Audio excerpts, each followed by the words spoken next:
The decision to build the mountain palace did not begin with romance or isolation. It began with uncertainty. Within the capital, tensions had been building for years. Rival factions within the court competed quietly for influence. Border territories required closer supervision. Advisors understood that stability in a dynasty was never guaranteed by ceremony alone. It required contingency. The mountains offered what the capital could not: elevation, distance, and time. From high ridges, approaching travelers could be seen long before they reached the gates. Narrow passes limited the size of any advancing force. Natural cliffs eliminated the need for walls in certain directions. Geography itself became part of the defense. Royal surveyors studied the terrain carefully. They selected a ridge that overlooked two vital valleys, both used as trade corridors.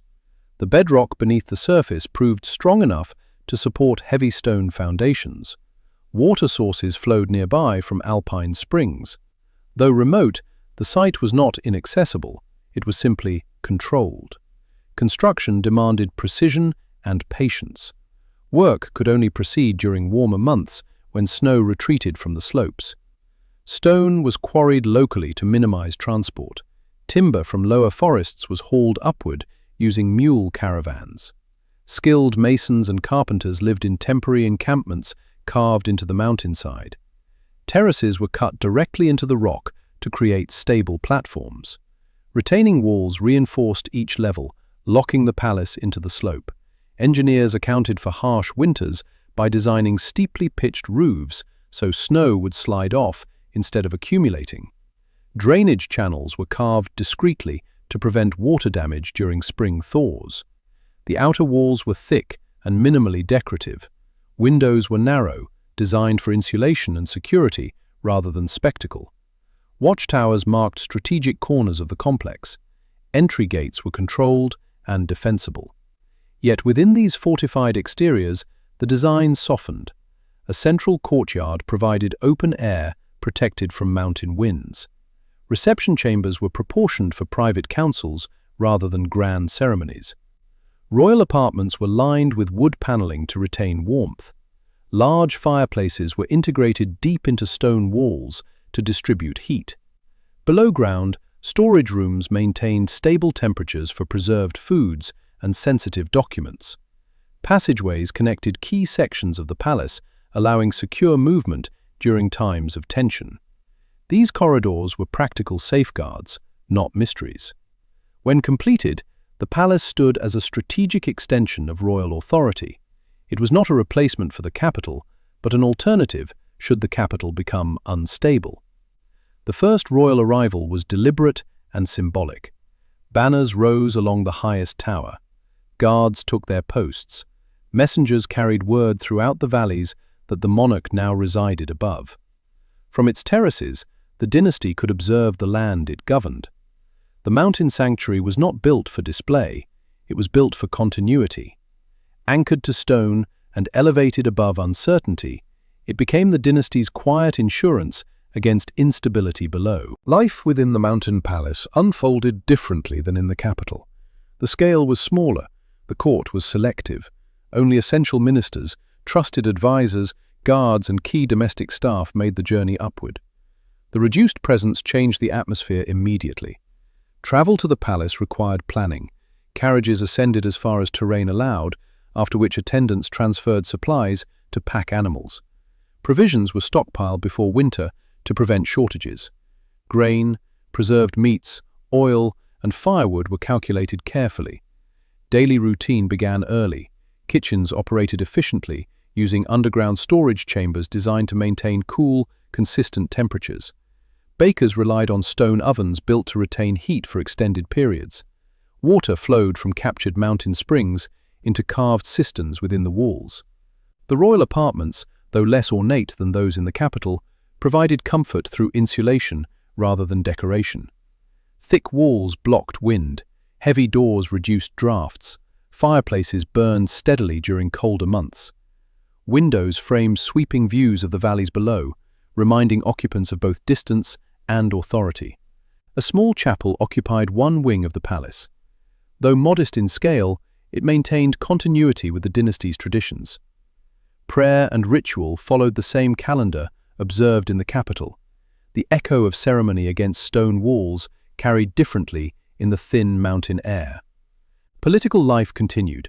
Documents were drafted, sealed, and dispatched by mounted couriers navigating steep passes. Sensitive negotiations often occurred here, away from the crowded intrigue of the main court. The journey itself discouraged casual visitors. Those who climbed to the palace understood the seriousness of their audience. Weather shaped every aspect of existence. Snowstorms sometimes sealed the passes for days or weeks. During isolation, guards cleared interior pathways while maintenance crews monitored roof strain. Firewood consumption was measured carefully. Supplies were inventoried regularly.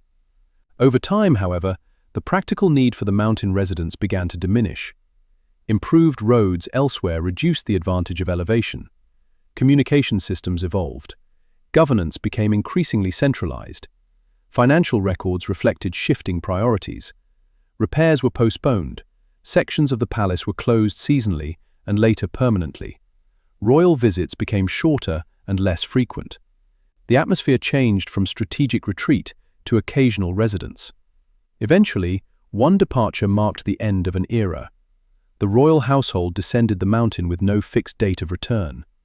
Caretakers remained behind, maintaining the structure in hope of future use. But the rhythm of relocation had quietly ended.